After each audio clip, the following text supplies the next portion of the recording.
Hello and welcome to another episode of Journey Through the Bible in 1 year, supported by the Mount Hope Community Christian Reformed Church. And today is Wednesday, April 9, and my name is Bob, and we're glad that you joined us in this daily reading of the Bible, which we post each weekday, Monday to Friday. And each reading is taken from the New Living Translation of the Bible. And today's readings are from Judges chapter 9, 10, and 11, Psalm 17, and Luke chapter 23. And now let's begin today's reading.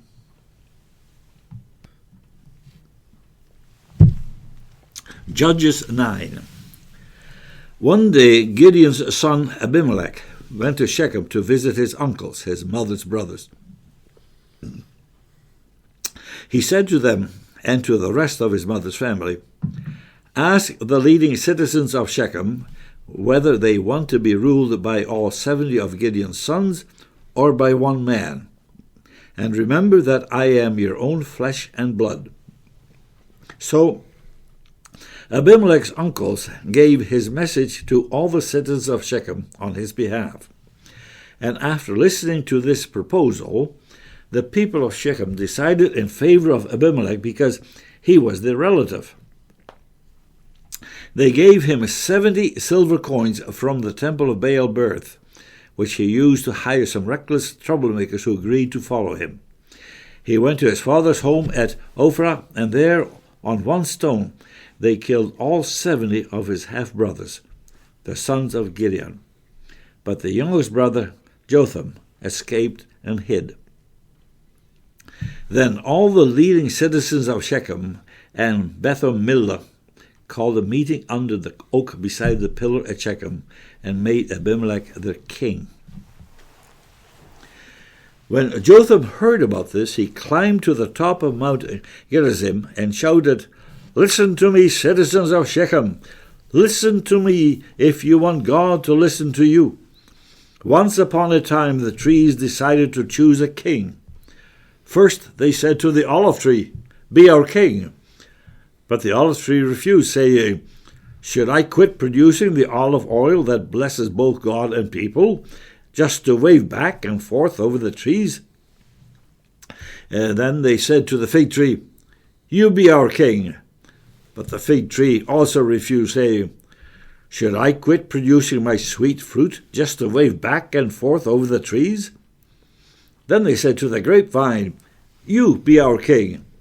But the grapevine also refused, saying, 'Should I quit producing the wine that cheers both God and people, just to wave back and forth over the trees?' Then all the trees finally turned to the thorn bush and said, 'Come, you be our king.' And the thorn bush replied to the trees, 'If you truly want to make me your king, come and take shelter in my shade. If not, let fire come out from me and devour the cedars of Lebanon.' Joseph continued, 'Now make sure you have acted honorably and in good faith by making Abimelech your king, and that you have done right by Gideon and all of his descendants. Have you treated him with the honor he deserves for all he accomplished? For he fought for you and risked his life when he rescued you from the Midianites.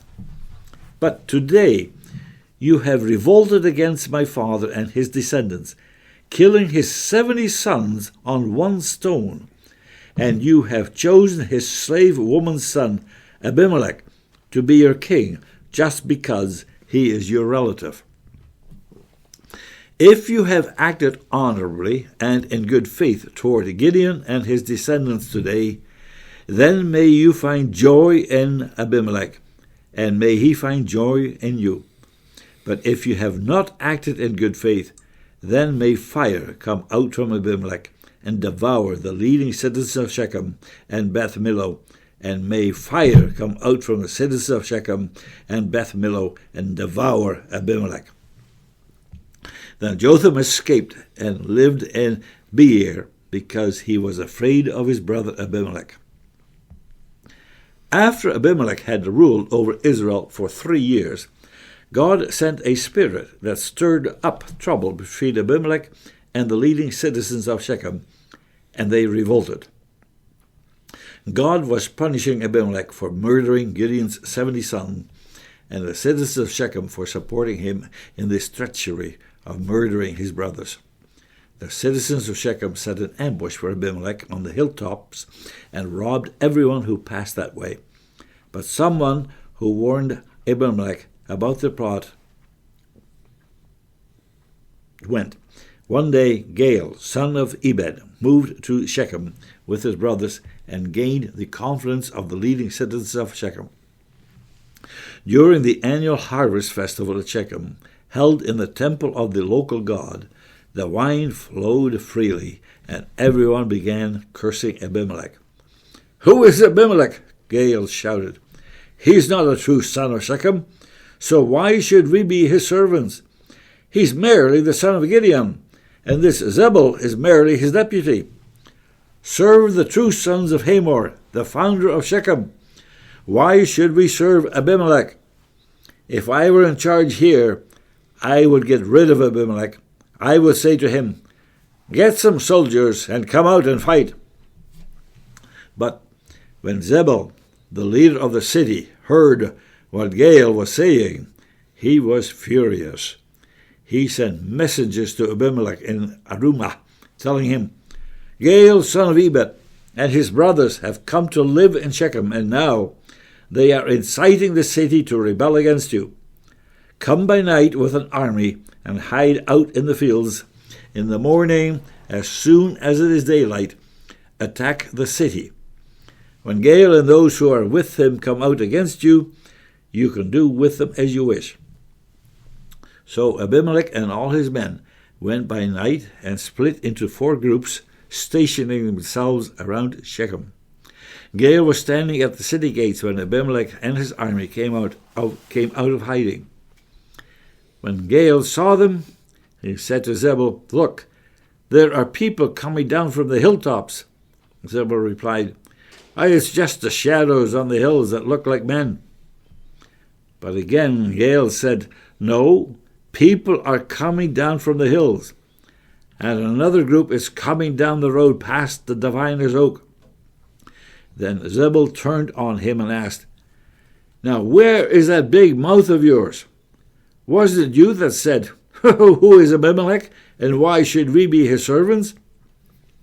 The men you mocked are right outside the city. Go out and fight them." So Gaal led the leading citizens of Shechem into battle against Abimelech. But Abimelech chased them, and many of Shechem's men were wounded and fell along the road as they retreated to the city gate. Abimelech returned to Arumah, and Zebul drove Gaal and his brothers out of Shechem. The next day the people of Shechem went out into the fields to battle. When Abimelech heard about it, he divided his men into 3 groups and set an ambush in the fields. When Abimelech saw the people coming out of the city, he and his men jumped up from their hiding places and attacked them.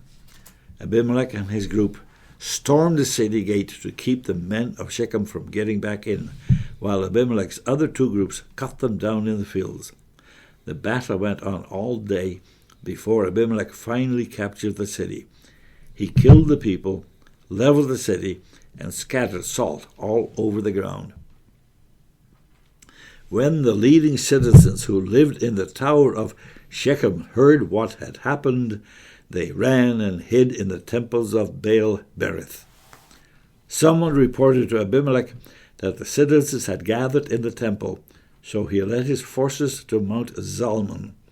He took an axe and chopped some branches from a tree and put them on his shoulder. "Quick, do as I have done," he told his men. So each of them cut down some branches, following Abimelech's example. They piled the branches against the walls of the temple and set them on fire. So all the people who had lived in the tower of Shechem died, about 1,000 men and women. Then Abimelech attacked the town of Thebez and captured it. But there was a strong tower inside the town, and all the men and women, the entire population, fled to it. They barricaded themselves in and climbed up to the roof of the tower. Abimelech followed them to attack the tower. But as he prepared to set fire to the entrance, a woman on the roof dropped a millstone that landed on Abimelech's head and crushed his skull. He quickly said to his young armor-bearer, "Draw your sword and kill me. Don't let it be said that a woman killed Abimelech." So the young man ran him through with his sword, and he died. When Abimelech's men saw that he was dead, they disbanded and returned to their homes. In this way God punished Abimelech for the evil he had done against his father by murdering his 70 brothers. God also punished the men of Shechem for all their evil. So the curse of Jotham, son of Gideon, was fulfilled.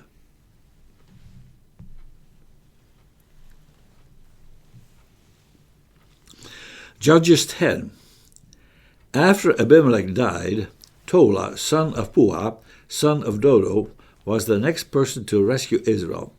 He was from the tribe of Issachar, but lived in the town of Shamir, in the hill country of Ephraim. He judged Israel for 23 years. When he died, he was buried in Shamir. After Tola died, Jair from Gilead judged Israel for 22 years. His 30 sons rode around on 30 donkeys, and they owned 30 towns in the land of Gilead, which is still called the towns of Jair. When Jair died, he was buried in Kamon. Again, the Israelites did evil in the Lord's sight. They served the image of Baal and Ashtaroth, and the gods of Aram, Sidon, Moab, Ammon, and Philistia. They abandoned the Lord and no longer served him at all. So the Lord burned with anger against Israel, and he turned them over to the Philistines and the Ammonites, who began to oppress them that year. For 18 years, they oppressed all the Israelites east of the Jordan River in the land of the Amorites, that is, in Gilead. The Ammonites also crossed to the west side of the Jordan and attacked Judah, Benjamin, and Ephraim. The Israelites were in great distress. Finally, they cried out to the Lord for help, saying, "We have sinned against you because we have abandoned you as our God and have served the image of Baal." The Lord replied, "Did I not rescue you from the Egyptians, the Amorites, the Ammonites, the Philistines, the Sidonians, the Amalekites, and the Maonites? When they oppressed you, you cried out to me for help, and I rescued you. Yet you have abandoned me and served other gods, so I will not rescue you any more. Go and cry out to the gods you have chosen. Let them rescue you in your hour of distress." But the Israelites pleaded with the Lord and said, "We have sinned. Punish us as you see fit, only rescue us today from our enemies." Then the Israelites put aside their foreign gods and served the Lord, and he was grieved by their misery. At that time the armies of Ammon had gathered for war and were camped in Gilead, and the people of Israel assembled and camped at Mizpah. The leaders of Gilead said to each other, "Whoever attacks the Ammonites first will become ruler over all the people of Gilead."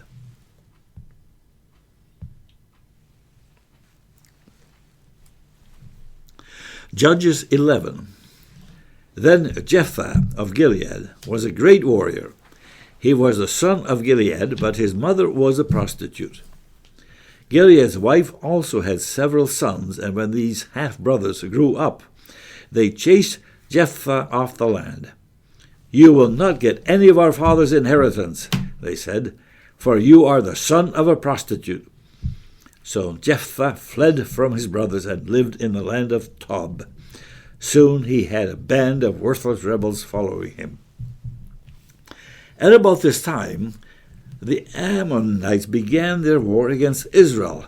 And when the Ammonites attacked, the elders of Gilead sent for Jephthah in the land of Tob.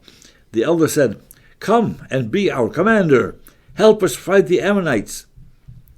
But Jephthah said to them, "Aren't you the ones who hated me and drove me from my father's house? Why do you come to me now when you're in trouble?" "Because we need you," the elders replied. "If you lead us in battle against the Ammonites, we will make you ruler over all the people of Gilead." And Jephthah said to the elders, "Let me get this straight. If I come with you, and if the Lord gives me victory over the Ammonites, will you really make me ruler over all the people?" "The Lord is our witness," the elders replied. "We promise to do whatever you say." So Jephthah went with the elders of Gilead, and the people made him the ruler and commander of the army. At Mizpah, in the presence of the Lord, Jephthah repeated what he had said to the elders. Then Jephthah sent messengers to the king of Ammon, asking, "Why have you come out to fight against my land?" The king of Ammon answered Jephthah's messengers, "When the Israelites came out of Egypt, they stole my land from the Arnon River to the Jabbok River and all the way to the Jordan. Now then, give back the land peaceably." Jephthah sent his message back to the Ammonite king. This is what Jephthah says: "Israel did not steal any land from Moab or Ammon. When the people of Israel arrived at Kadesh on their journey from Egypt after crossing the Red Sea, they sent messengers to the king of Edom asking for permission to pass through this land. But their request was denied. Then they asked the king of Moab for similar permission, but he wouldn't let them pass through either. So the people of Israel stayed in Kadesh. Finally, they went around Edom and Moab through the wilderness. They traveled along Moab's eastern border and camped on the other side of the Arnon River. But they never once crossed the Arnon River into Moab, for the Arnon was the border of Moab. Then Israel sent messengers to King Sihon of the Amorites, who ruled from Heshbon, asking for permission to cross through the land to get their destination. But King Sihon didn't trust Israel to pass through the land. Instead, he mobilized his army at Joash and attacked them. But the Lord, the God of Israel, gave his people victory over King Sihon. So Israel took control over all the land of the Amorites who lived in that region, from the Arnon River to the Jabbok River, and from the eastern wilderness to the Jordan. So you see, it was the Lord, the God of Israel, who took away the land from the Amorites and gave it to Israel. Why then should we give it back to you? You keep whatever your God Chemosh gives you, and we will keep whatever the Lord our God gives us. Are you any better than Balak, son of Zippor, king of Moab? Did he try to make a case against the Israelites for disputed land? Did he go to war against them? Israel has been living here for 300 years, inhabiting the Heshbon and its surrounding settlements, all the way to Aroer and its settlements, and in all the towns along the Arnon River. Why have you made no effort to recover it before now? Therefore, I have not sinned against you. Rather, you have wronged me by attacking me.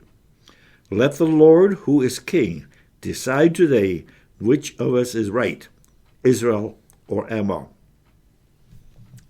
But the king of Ammon paid no attention to Jephthah's message.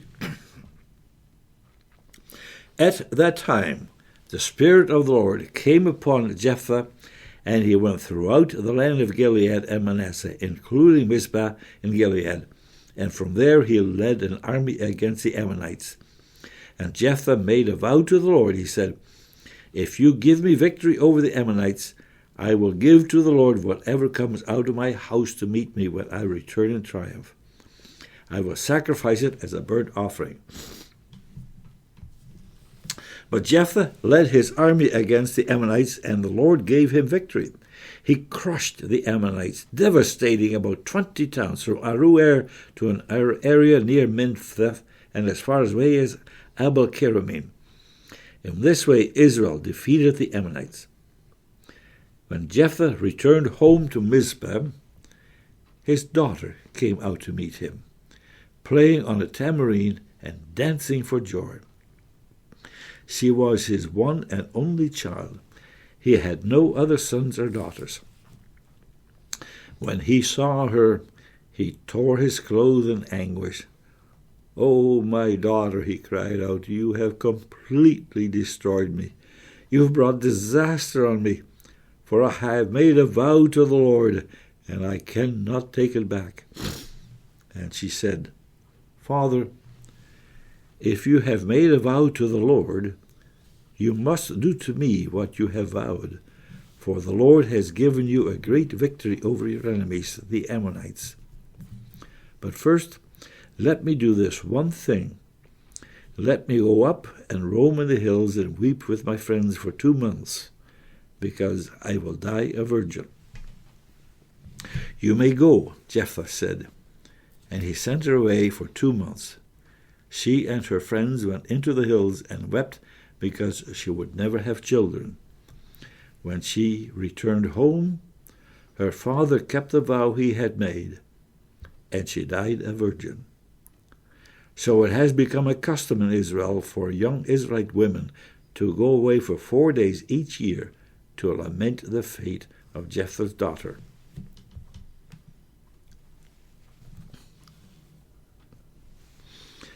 Psalm 17. O Lord, hear my plea for justice. Listen to my cry for help. Pay attention to my prayer, for it comes from honest lips. Declare me innocent, for you see those who do right. You have tested my thoughts and examined my heart in the night. You have scrutinized me and found nothing wrong. I am determined not to sin in what I say. I have followed your commands, which keep me from following cruel and evil people. My steps have stayed on your path. I have not wavered from following you. I am praying to you because I know you will answer, O God. Bend down and listen as I pray. Show me your unfailing love and wonderful ways. By your mighty power you rescue those who seek refuge from their enemies. Guard me as you would guard your own eyes. Hide me in the shadow of your wings. Protect me from wicked people who attack me, from murderous enemies who surround me. They are without pity. Listen to their boasting. They track me down and surround me, watching for the chance to throw me to the ground. They are like hungry lions, eager to tear me apart, like young lions hiding in ambush. Arise, O Lord, stand against them, and bring them to their knees. Rescue me from the wicked with your sword.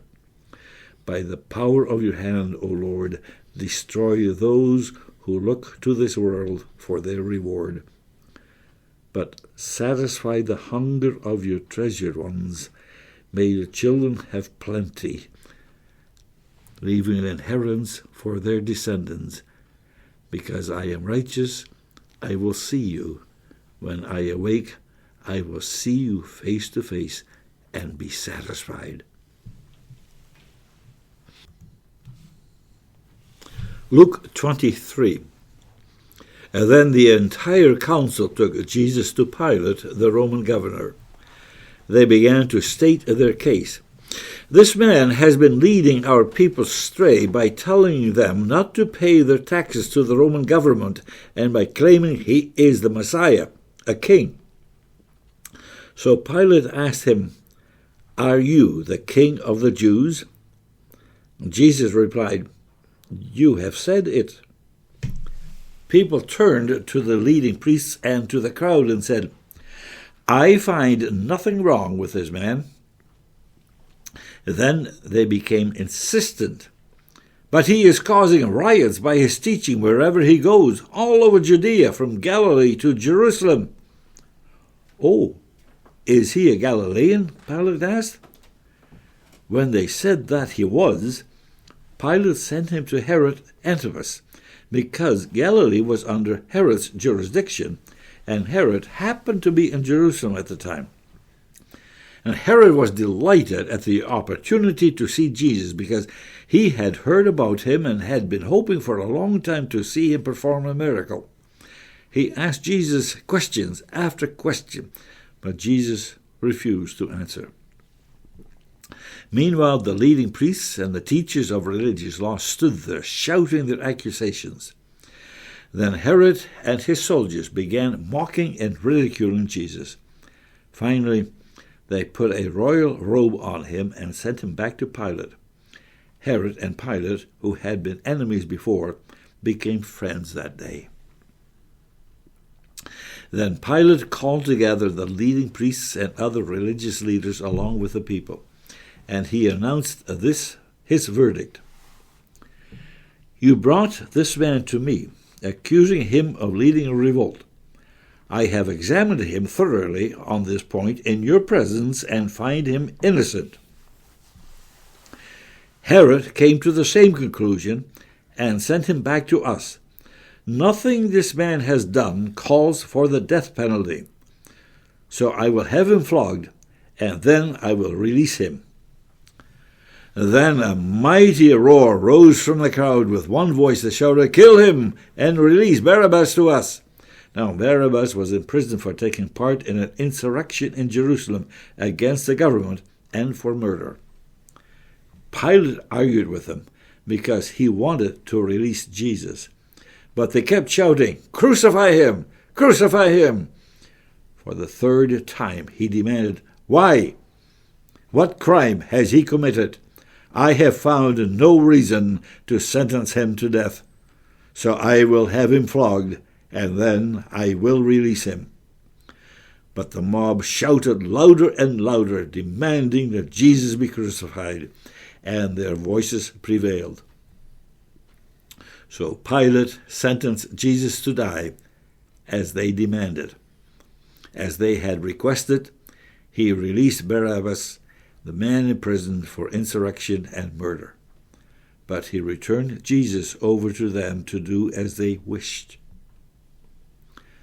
As they led Jesus away, a man named Simon, who was from Cyrene, happened to be coming in from the countryside. The soldiers seized him and put the cross on him and made him carry it behind Jesus. A large crowd trailed behind, including many grief-stricken women. But Jesus turned and said to them, "Daughters of Jerusalem, don't weep for me, but weep for yourselves and for your children. For the days are coming when they will say, 'Fortunate indeed are the women who are childless, the wombs that have not borne a child, and the breasts that have never nursed.' People will beg the mountains, 'Fall on us,' and plead with the hills, 'Bury us.' For if these things are done when the tree is green, what will happen when it is dry?" 2 others, both criminals, were led out to be executed with him. When they came to a place called the Skull, they nailed him to the cross, and the criminals were also crucified, one on his right and one on his left. Jesus said, "Father, forgive them, for they don't know what they are doing." And the soldiers gambled for his clothes by throwing dice. The crowd watched, and the leaders scoffed. "He saved others," they said. "Let him save himself if he's really God's Messiah, the chosen one." The soldiers mocked him, too, by offering him drink of sour wine. They called out to him, "If you are the king of the Jews, save yourself." A sign was fastened above him with these words, "This is the King of the Jews." One of the criminals hanging beside him scoffed, "So You're the Messiah, are you? Prove it by saving yourself and us too, while you're at it. But the other criminal protested, Don't you fear God, even when you have been sentenced to die? We deserve to die for our crimes, but this man hasn't done anything wrong. Then he said, Jesus, remember me when you come into your kingdom.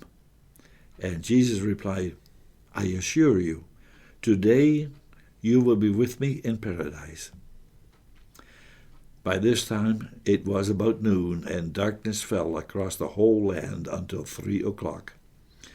The light from the sun was gone, and suddenly the curtain in the sanctuary of the temple was torn down the middle. Then Jesus shouted, Father, I entrust my spirit into your hands. And with those words, he breathed his last. When the Roman officer overseeing the execution saw what had happened, he worshipped God and said, Surely this man was innocent. And when all the crowd that came to see the crucifixion saw what had happened, they went home in deep sorrow. But Jesus' friends, including the women who had followed him from Galilee, stood at a distance, watching. Now there was a good and righteous man named Joseph. He was a member of the Jewish High Council, but he had not agreed with the decision and actions of the other religious leaders. He was from the town of Arimathea in Judea, and he was waiting for the kingdom of God to come. He went to Pilate and asked for Jesus' body, and then he took the body down from the cross and wrapped it in a long sheet of linen cloth and laid it in a new tomb that had been carved out of rock. This was done late on Friday afternoon, the day of preparation, as the Sabbath was about to begin.